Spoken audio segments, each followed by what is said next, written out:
بلغ اشدہ، اور جب یوسف علیہ السلام اپنی بلوغت کو پہنچے، آتیناہ حکما و علما، اشد کا اطلاق قرآن میں بلوغت پر بھی کیا گیا اور 40 سال کی عمر پہ بھی کیا گیا ہے۔ ایک جگہ قرآن میں آتا ہے ولما وبلغ اشدہ وبلغ 40 سنۃ، جب انسان اپنی بھرپور جوانی کو اور 40 سال کو پہنچتا ہے تو وہاں اللہ نے اشد کے لیے 40 سال کا لفظ استعمال کیا، یہاں بلوغت کا استعمال کیا۔ تو ظاہر ہے دونوں بھرپور طاقت ہوتی ہے انسان میں، بلوغت میں بھی بھرپور طاقت ہوتی ہے اور 40 سال میں وہ انتہائی یعنی ہر لحاظ سے، میچور ہونے کے لحاظ سے اور اعضاء میں جو تناسب پیدا ہو چکا ہوتا ہے ہر لحاظ سے میچور ہو جاتا ہے 40 سال میں۔ تو یہاں بھی اشد ہے، وہاں بھی اشد ہے، تو دونوں کی الگ الگ نوعیت کے لحاظ سے اللہ نے اشد کہا ہے۔ آتیناہ حکما و علما، ہم نے ان کو نبوت اور علم عطا کیا۔ وَكَذَلِكَ نَجْزِي الْمُحْسِنِينَ، اچھے عمل والوں کو ہم اسی طرح سے بدلہ دیا کرتے ہیں، کیونکہ یوسف علیہ السلام عمل کے اچھے تھے تو اللہ نے ان کے لیے ایسے کاموں کا اہتمام کیا۔ وَرَاوَدَتْهُ الَّتِي هُوَ فِي بَيْتِهَا، جب بلوغت کی دہلیز پہ قدم رکھا ہے تو کیا ہوا کہ جن کے گھر میں یوسف علیہ السلام رہا کرتے تھے، عزیز مصر کی بیوی جس کو زلیخا سے تعبیر کروں گا میں، اس نے ان کو ورغلانے کی کوشش کی اور دروازے بند کر دیے۔ اور حیتا محبت سے جب کسی کو اپنی طرف نرم لہجے میں بلایا جاتا ہے تو اس کے لیے یہ لفظ استعمال ہوتا ہے،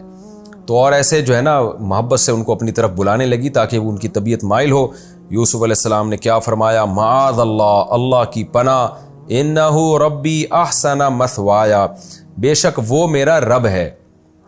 دیکھیں رب کا اطلاق اللہ پر بھی ہوتا ہے اور کوئی بھی جو بھی آپ کو پال رہا ہو نا اس کو بھی رب کہا جاتا ہے، رب مالک کو بھی کہتے ہیں۔ جیسے مزاربت جو ہے نا اس میں جو پیسے جس کا پیسہ لگتا ہے اس کو رب المال کہتے ہیں، مال کا مالک، جس کو آج کی اصطلاح میں انویسٹر کہا جاتا ہے کیونکہ مال اس کا ہوتا ہے۔ اور جو ورکنگ پارٹنر ہوتا ہے اس کو عربی میں اصطلاح میں فقہ کی مضارب کہتے ہیں۔ تو یہاں رب جو ہے نا مالک کے معنی میں ہے، رب پالنے والے کے، پالنہار کے معنی میں، تو اس سے مراد بعض مفسرین اس طرف گئے، اس سے مراد اللہ تعالیٰ کی ذات ہے، لیکن راجح بات یہی ہے کیونکہ احسن مثوایا، پہلے یہ ذکر ہے نا کہ بادشاہ نے کہا تھا کہ اپنی بیوی سے کہ اس کو اچھا ٹھکانہ دو، اچھی طرح سے رکھو، غلاموں کی طرح اس کو نہ رکھو، اس کو عزت کے ساتھ، ایسے جیسے ہمارے خاندان کا کوئی فرد ہے۔ تو اس سے بھی یہ معلوم ہوتا ہے اور زیادہ تر مفسرین بھی اس طرف گئے ہیں کہ اس سے مراد اللہ کی ذات نہیں ہے بلکہ اس سے مراد ہے بادشاہ نہیں، یہ جو عزیز مصر ہے یہ مراد ہے۔ تو یوسف علیہ السلام کہہ رہے ہیں یہ میرا مالک ہے، احسن مثوایا، اس نے مجھے بہت اچھا ٹھکانہ دیا ہے، تو میں کیسے خیانت، وہ مجھ پر اعتماد کر رہا ہے اور میں اس کی بیوی پر ہاتھ ڈالوں، یہ خیانت مجھ سے نہیں ہو سکتی۔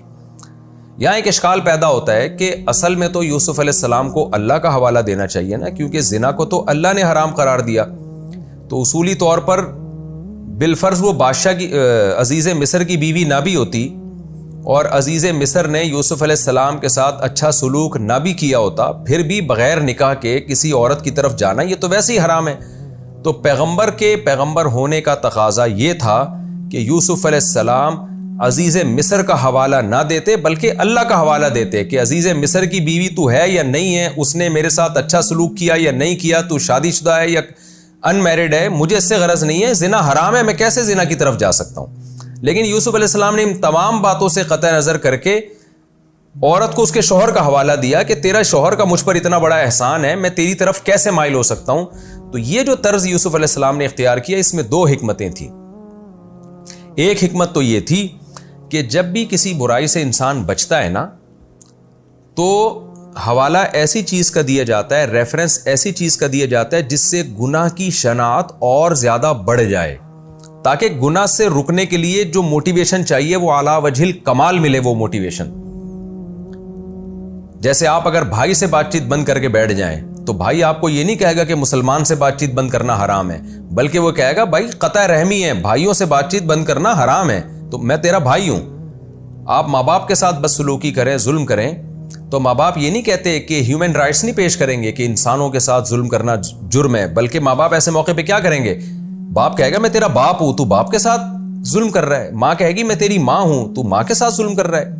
اب اس میں کوئی شخص یہ اعتراض نہیں کر سکتا کہ اماں آپ یہ کیوں کہہ رہی ہو ماں کے ساتھ ظلم تو کسی کے ساتھ بھی ناجائز ہے، پڑوسیوں کے ساتھ بھی ناجائز ہے، جانوروں کے ساتھ بھی ناجائز ہے۔ تو ماں ایسے موقع پہ کیا کہے گی کہ بھائی میں اس لیے ماں ہونے کا حوالہ دے رہی ہوں کہ ماں کے بعد تو یہ اور بڑا جرم ہے، تاکہ یہ اس جرم سے باز آئے۔ تو یوسف علیہ السلام کا مقصد بھی چونکہ اس جرم کی برائی کو بیان کرنا کہ زنا تو ویسے بھی حرام ہے اور میرے لیے تو اور بڑا حرام ہے کہ میں تو اللہ کا نیک بندہ ہوں، پیغمبر ہوں میں، اور لیکن ان چیزوں کے واسطے نہیں دے رہے، بلکہ اس جرم کی برائی کو بڑھانے کے لیے کہ ایک تو کسی کی بیوی ہے اور ایسے آدمی کی بیوی ہے جو ایک اچھا آدمی ہے، جس نے میرے اوپر احسان کیا تو اس کے اور مجھ پہ اعتماد کیا کر کے اس نے گھر میں رکھا ہے اور تجھے حکم دیا کہ تو میرے ساتھ اچھا سلوک کرے،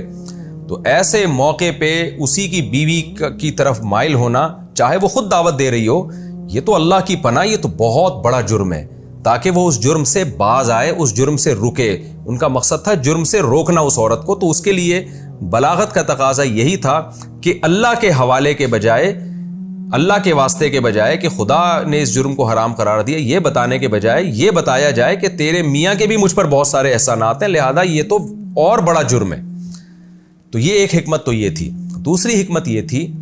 کہ زلیخا بہرحال کافر تھی، غیر مسلم تھی، وہ خدا کے وجود کی تو قائل تھی، جیسے کہ آگے آ رہا ہے حاشا للہ بھی کہا اس نے، اور بادشاہ نے اس کو خدا سے معافی مانگنے کا بھی حکم دیا، لیکن مشرک تھی۔ تو مشرک لوگوں کی نظر میں اللہ کے قانون کی ویلیو اتنی نہیں ہوتی جتنی یوسف علیہ السلام کے دل میں ویلیو تھی۔ تو یوسف علیہ السلام اس کو گناہ سے روکنے کے لیے شریعت کا یا اللہ کا حوالہ دیتے، یہ زیادہ مؤثر نہیں ہوتا۔ ایسے موقع پہ حوالہ ایسی چیز کا دیا جاتا ہے جس کو سامنے والا بھی جرم سمجھتا ہو۔ مثال کے طور پر ایک ایتھیسٹ ہے، خدا کو مانتا ہی نہیں ہے، آپ اس کو جب کسی جرم سے روکنے کا کہو گے تو اخلاقیات کا حوالہ دو گے کہ اخلاقاً یہ برا ہے، آپ خود بھی اس کو برا سمجھتے ہو، آپ فلاں کے احسانات ہیں تو میں کیسے اس کی چوری کروں۔ تو ایسے موقع پہ یوسف علیہ السلام نے جو زلیخا سے کہا کہ تیرے شوہر کے مجھ پر احسانات ہیں، تو یہ بلاغت کا تقاضا تھا کہ یہ تو بھی برا سمجھے گی اس عمل کو۔ کوئی بھی عورت اس طرح کرے جس کے شوہر نے اس پر بھی احسان کیے ہوں اور جس کو رکھا اس پر بھی احسان کیے ہوں، تو اس کو سوسائٹی میں بھی برا سمجھا جاتا ہے۔ تو یہ دو حکمتیں تھیں جس کی وجہ سے یوسف علیہ السلام نے بادشاہ بار بار میری زبان سے نکل رہا ہے، عزیز مصر کا حوالہ دیا۔ پھر کہنے لگے انہ لا یفلح الظالمون، بے شک ظالم لوگ کامیاب نہیں ہوتے۔ کیا مطلب؟ میں اگر زنا کر کے تیری اور اپنی خواہش پوری کر لوں، تھوڑی دیر کی لذت تو مل جائے گی، لیکن خدا کا قانون یہ ہے، تاریخ اس پر گواہ ہے کہ جو ظالم لوگ ہوتے ہیں وہ وقتی فائدہ اٹھا لیتے ہیں، وہ کامیاب نہیں ہوتے، انجام ان کے حق میں نہیں ہوتا۔ کتنی زبردست بات کی یوسف علیہ السلام نے، اور آج گناہ سے بچنے کے لیے کتنی زبردست موٹیویشن ہے کہ ظالم جو ہے نا، جو غلط طرف جو جائے گا تو انجام اس کا اچھا نہیں ہوگا۔ وَلَقَدْ هَمَّتْ بِهِ وَهَمَّ بِهَا، قرآن کہتا ہے تحقیق زلیخا کے دل میں بھی یوسف کا خیال آیا اور یوسف کے دل میں بھی خیال آیا۔ ہم کہتے ہیں جو ابتدائی درجے میں خیال آتا ہے نا کسی بھی اچھائی یا برائی کا، اس کو ہم کہا جاتا ہے، اس پہ گناہ نہیں ملتا، بلکہ حدیث میں آتا ہے کسی کے دل میں برائی کا ارادہ آیا، یعنی ہلکا سا جو خیال آتا ہے وہ آیا، مائل ہوئی طبیعت اور وہ برائی سے رک گیا، تو اللہ اس پہ بھی اس کو اجر عطا فرماتے ہیں۔ تو دونوں کے دل میں خیال آیا، لیکن زلیخا کے دل میں جب آیا تو وہ عزم تک پہنچ گیا، اس نے پکا عزم کر لیا دروازے بند کر کے کہ میں برائی کروں گی۔ لیکن یوسف کے دل میں جب خیال آیا تو قرآن کیا کہتا ہے؟ لولا ارآ برہان ربی، اگر یہ بات نہ ہوتی کہ اپنے رب کے واضح دلائل دیکھ لیتے تو کیا مطلب؟ پھر اس ارادے پر عمل بھی کر لیتے، اس خیال پر عمل بھی کر لیتے۔ آگے جزا محذوف ہے کہ اس پر عمل نہیں کیا، کیونکہ اگلی آیت آ رہی ہے کہ ہم نے ان سے اس برائی کو روک لیا۔ یہاں دو باتیں ہیں۔ نمبر ایک، یوسف علیہ السلام کے دل میں خیال کیوں آیا؟ پیغمبر تو بہت بڑے مقام پر ہوتے ہیں، ان کو تو برائی کا وسوسہ بھی نہیں آنا چاہیے۔ تو اس کا جواب یہ ہے کہ دیکھیں، برائی کی طرف طبیعت کا مائل ہو جانا یہ عیب نہیں ہے، اس برائی کی طرف کا سوچنا اور اس کے کرنے کا ارادہ کرنا یہ برا ہے۔ اس کی علماء نے ایک بہترین مثال دی ہے کہ آپ جب روزہ رکھتے ہیں تو پیاس کی حالت میں کوئی آپ کے قریب بیٹھ کے ٹھنڈا اور خوشنما مشروب پی رہا ہو، آپ کے دل میں ایک جذبہ بہرحال پیدا ہوتا ہے، لیکن آپ یہ سوچ کے صبر کرتے ہو کہ میرا روزہ ہے، میں نہیں کھا سکتا۔ تو کھانے کا دل چاہنا یہ برائی تھوڑی ہے، رمضان میں تو کھانے کا دل چاہتا ہے، نہیں کھاتا تبھی تو ثواب ملتا ہے۔ تو اگر کسی مرد کی عورت کی طرف سرے سے میلان ہی نہ ہو، پھر وہ برائی سے بچ جائے تو اس پہ بچنے پہ کوئی ثواب نہیں ہے۔ جیسے جو مخنث اور ہجڑے لوگ ہوتے ہیں ان کو عورت کی طرف میلان ہی نہیں ہوتا، تو ان کو زنا سے بچنے کا کیا ثواب ملے گا؟ تو ہاں، وہ پیسوں کے لیے کوئی زنا کر رہا ہو اور پھر پیسوں کی قربانی دے کے زنا سے بچ جائے، اس پہ ثواب ملے گا، لیکن زنا سے بچنے کا تو ثواب اسی کو ملے گا جس کا زنا کی طرف دل بھی مائل ہو۔ تو اگر کوئی شخص جس کا زنا کی طرف دل مائل نہیں ہے پیسوں کے لیے زنا کر رہا ہے تو پیسوں کی لالچ میں زنا کا دل کرے گا پھر وہ بچے گا تو اس کو ثواب ملے گا، کیونکہ پیسوں نے اس کے دل میں لالچ پیدا کی ہے، کوئی فزیکل اس کی باڈی کی وہ ریکوائرمنٹ نہیں تھی۔ تو یوسف علیہ السلام کے دل میں جو زلیخا کا خیال آ گیا، یہ خیال آنا یوسف علیہ السلام کے لیے عیب کی بات نہیں ہے، بلکہ ایک صحت مند ہونے کی اور ایک مرد ہونے کی علامت ہے، تو یہ عیب نہیں ہے۔ اس کی مثال ایسے ہے جیسے قرآن مجید میں آتا ہے سورہ حجاب میں کہ اللہ تعالیٰ نے نبی صلی اللہ علیہ وسلم کو حکم دیا کہ آپ اپنی بیویوں کو اختیار دے دیں کہ وہ آپ کے ساتھ رہنا چاہیں تو اسی غربت میں رہیں، ورنہ ان کو طلاق کا آپ اختیار دے دیں کہ پھر جہاں چاہیں جس مالدار سے نکاح کریں۔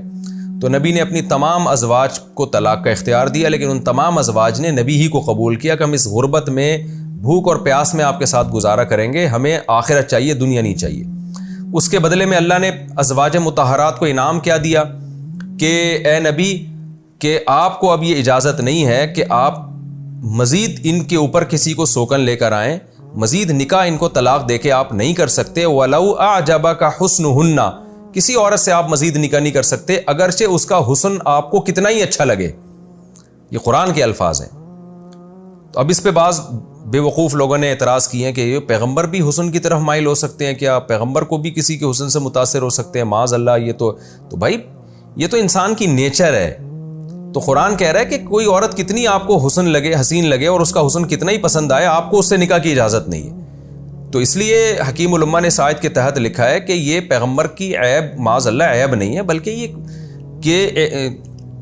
وجدان کل شیء علی ما ہوا، کہ کسی حسین چیز کو دیکھ کر اس کی طرف دل مائل ہونا یہ ایسے ہے کہ آپ نے کسی شے کو ایسا پایا جیسی وہ ہے، تو وہ حسین ہے تو آپ نے حسین پایا اس کو، تو یہ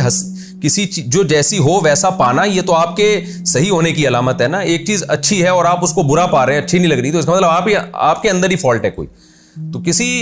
حسین چیز کو دیکھ کر اس کی طرف طبیعت کا مائل ہو جانا یہ غیر اختیاری ہے، اس پہ کوئی پکڑ نہیں ہے، اور اسی بیس پہ انسان نکاح بھی کرتا ہے، زوجہ کے پاس بھی جاتا ہے، پھر اولاد بھی ہوتی ہے۔ اگر یہ طبیعت میں میلان ہی ختم ہو جائے تو انسان اور پتھر میں کوئی فرق نہیں رہے گا۔ مجھے معلوم ہے چند ہفتوں پہلے ایک لڑکا میرے پاس آیا، بہت رو رہا تھا بیچارہ۔ وہ کیا تھا، وہ نوجوان لڑکا تھا، وہ ہیجڑوں میں کہیں اٹھنے بیٹھنے لگا تو ناچ گانے سیکھ لیے، تو ہیجڑوں نے اس کو بولا کہ بھائی تم بھی آپریشن کرواؤ اور اپنی یہ جو پرائیویٹ پارٹس ہیں، جو مردانہ پارٹس ہیں، ان کو آپریٹ کروا کے ختم کر دو۔ کہہ رہا ہے میں باتوں میں آ گیا ان کی، کیونکہ اس میں مجھے ناچ گانوں میں پیسہ بہت مل رہا تھا، تو میں نے بھی اپنی وہ آپریشن کروا لیا اور وہ جو عضو ہے وہ کاٹ دیا۔ تو مجھے وہ یہ کہہ رہا تھا کہ مفتی صاحب آپ خدا کے لیے بیان ریکارڈ کروائیں، آج کل بہت سے لڑکے ہیجڑوں میں بیٹھ کے یہ کام کر رہے ہیں، اپنی مردانہ قوت کو ختم کر دیتے ہیں، اس سے کیا ہوتا ہے ان میں ایک نسوانی حسن پیدا ہوتا ہے، بال لمبے ہو جاتے ہیں، ڈانس وانس کے پیسے بہت ملتے ہیں۔ تو کہہ رہا ہے میں نے پیسہ تو کما لیا، لیکن اتنا رو رہا تھا وہ، کہہ رہا ہے خدا کے لیے لڑکوں کو منع کریں یہ کام نہ کریں، پیسہ تو آ جاتا ہے لیکن انسان کی ڈیزائرز ختم ہو جاتی ہیں۔ کہہ رہے میں پتھر ہوں، میرے اندر کوئی جذبات ہی نہیں ہے۔ مجھے کہنے لگا جو شادی شدہ لوگ اپنی بیوی کے ساتھ اور عورت اپنے شوہر کے ساتھ جا رہی ہوتی ہے بچوں کے ساتھ، ان فیملیوں کو دیکھ کے میں خون کے آنسو روتا ہوں، اور میں کہتا ہوں کاش میں غریب ہوتا، میری جھونپڑی ہوتی لیکن میری بیوی ہوتی، میرے بچے ہوتے، میرے دل میں عورت کے وہ جذبات ہوتے جو مردوں کے دل میں ہوتے ہیں، یا عورت کے دل میں جو مردوں کے لیے جذبات ہوتے میں عورت ہی ہوتا تاکہ میرے دل میں مردوں کے لیے جذبات ہوتے۔ تو کاش میری بھی ایک لائف ہوتی اور میری بھی اولاد ہوتی۔ پھر اس نے ایک مشہور مخنث کے بارے میں مجھے بتایا، میں نام نہیں لوں گا، اسی لڑکے نے مجھے بتایا کہ ایک بہت مشہور ڈانسر ہے، اس نے بھی آپریشن کروا کے وہ اپنی جنس تبدیل کی ہے، کروڑوں روپے کما چکی ہے وہ ناچ کر کے نا، یعنی وہ جب اس نے اپنی جنس آپریشن کروا کے چینج کیے تو بال بھی اس کے لمبے ہو گئے۔ کہتے ایک دن مجھ سے تنہائی میں وہ پھوٹ کے روئی ہے میرے گلے لگ کے، یعنی کہہ رہے ویسے تو دنیا اس کو ناچتا ہوا دیکھتی ہے، سمجھتی ہے دنیا کی یہ بڑی خوش لائف گزار رہی ہے، اتنی اس کی عزت اور اتنا پیسہ مل رہا ہے، کہہ رہے مجھ سے خوب پھوٹ کے روئی اور کہنے لگی مجھ سے کوئی یہ کروڑوں روپے لے لے اور میری جو مردانہ قوت ہے، مردانہ صلاحیت ہے وہ واپس لوٹا لے تو میں یہ کروڑوں روپے دینے کے لیے اس کو تیار ہوں، کیونکہ ڈیزائرز ختم ہو جاتی ہیں، انسان اور پتھر میں کوئی فرق نہیں رہتا۔ تو یہ اللہ کی بہت بڑی نعمت ہے، کسی نے اللہ کو مرد بنایا، اس کے دل میں عورت کے لیے جذبات رکھے، عورت بنایا اس کے لیے مرد کے لیے جذبات رکھے، اسی سے میاں بیوی کا ملاپ ہوتا ہے، پھر آگے اولاد ہوتی ہے، یہ اللہ کی نعمت ہے آدم اور حوا کو پیدا کیا۔ تو یوسف علیہ السلام کے دل میں زلیخا کی طرف طبیعت کا مائل ہونا یہ یوسف علیہ السلام کی مردانگی تھی، اور یہ کمال نبوت کی علامت ہے۔ بلکہ پیغمبروں میں چونکہ قوت زیادہ ہوتی ہے، ان میں یہ میلان بہت زیادہ ہوتا ہے، لیکن اس میلان کی وجہ سے کوئی وہ گناہ بھی نہیں کرتے، کوئی غیر اخلاقی حرکت بھی نہیں کرتے، بد نظری بھی نہیں کرتے۔ وہ اس چیز سے اللہ نے ان کو بچایا ہوا ہوتا ہے اور خود بھی بچتے ہیں وہ۔ تو یہاں بھی قرآن کہہ رہے ہیں ان کے دل میں ارادہ ہوا۔ اور ویسے بھی ایک اصولی بات ہے، اگر یوسف علیہ السلام کے دل میں میلان ہی نہ ہوتا تو بچنے کا ثواب تھوڑی ملتا۔ یہ تو بہت بڑی قربانی تھی یوسف علیہ السلام کی کہ چاروں طرف سے دروازہ بند ہے، اور ظاہر ہے جو عزیز مصر اتنا بڑے عہدے پر تھا اس کی بیوی بھی یقیناً کوئی خوبصورت عورت ہوگی، کیونکہ شاہی محل میں پلنے والی عورت ہے۔ تو پھر بادشاہ لوگوں کے پاس وسائل اور اتنے بڑے عہدے لوگوں کے پاس وسائل بہت ہوتے ہیں، نکاح بھی خوبصورت عورتوں سے کرتے ہیں۔ تو یہ تمام چیزیں اور پھر یوسف علیہ السلام کی ابتدائی جوانی تھی جس میں انسان کے جذبات بہت زیادہ عروج پر ہوتے ہیں۔ ان تمام باتوں کے باوجود یوسف علیہ السلام کا یہ کہنا کہ اللہ کی طرف سے پابندی تو پابندی ہے، میں تو اس کو بھی حرام سمجھتا ہوں کہ ایک آدمی نے مجھے ٹھکانہ دیا اچھا، اور میں اس کی بیوی پر دست درازی کروں چاہے اس کی بیوی راضی کیوں نہ ہو، میں تو اس کو بھی غیر اخلاقی حرکت سمجھتا ہوں۔ کیا مطلب؟ بالفرض خدا کی طرف سے اس کی اجازت بھی ہوتی پھر بھی میں یہ کام نہیں کرتا۔ ایک مثال دے رہا ہوں، یعنی کہ اگر پھر بھی میں یہ کام نہیں کرتا اس لیے کہ جس نے مجھے اتنا اچھا ٹھکانہ دیا میں اس کے ساتھ خیانت کیسے کر سکتا ہوں؟ اس کو اگر پتہ چلے گا تو کتنا ناراض ہوگا، اور پتہ نہ چلے تو بھی غیر اخلاقی حرکت ہے، کیونکہ جس کے احسانات ہوتے ہیں تو اس کی مرضی کے خلاف نہیں چلا جاتا، چاہے اس کو پتہ چلے چاہے اس کو پتہ نہ چلے۔ تو یہ اخلاق کی ایک بہترین مثال قائم کی یوسف علیہ السلام نے کہ یہ کام مجھ سے ہو ہی نہیں سکتا، اور میں کافر جو مجھ پر محسن تھا اس کافر کی بھی میں احسان فراموشی نہیں کر سکتا۔ اور اگر دل یوسف علیہ السلام کا زلیخا کی طرف مائل نہ ہوتا پھر یہ تقریروں کی کوئی حیثیت نہیں تھی۔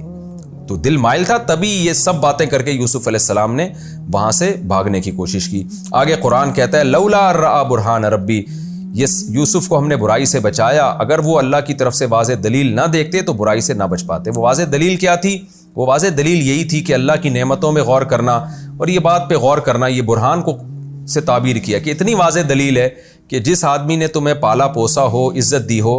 اسی کی بیوی کے ساتھ خیانت نہیں ہو سکتی، یہ اس آدمی کے ساتھ خیانت کہلائے گی۔ اس کو قرآن برہان سے تعبیر کر رہا ہے، جس کا یوسف علیہ السلام نے حوالہ پیش کیا کہ معاذ اللہ انہ ربی احسن مثوایا۔ تو یہی جملہ واضح دلیل ہے کہ یہ نہیں ہو سکتا بھائی، یہ تو واضح کا مطلب اس لیے کہ اللہ کی دلیل دیتے ہیں نا کہ زنا حرام ہے اس لیے میں نہیں کر رہا، تو یہ اس کے لیے واضح نہیں ہوتی زلیخا کے لیے۔ تو ایسی دلیل دی جس کا زلیخا کے پاس کوئی جواب ہو ہی نہیں سکتا۔ اس سے یوسف علیہ السلام بھی مطمئن، اور زلیخا بھی اگر مطمئن ہونا چاہتی تو مطمئن ہو سکتی تھی، لیکن ظاہر ہے اس پر تو ایک خواہش کا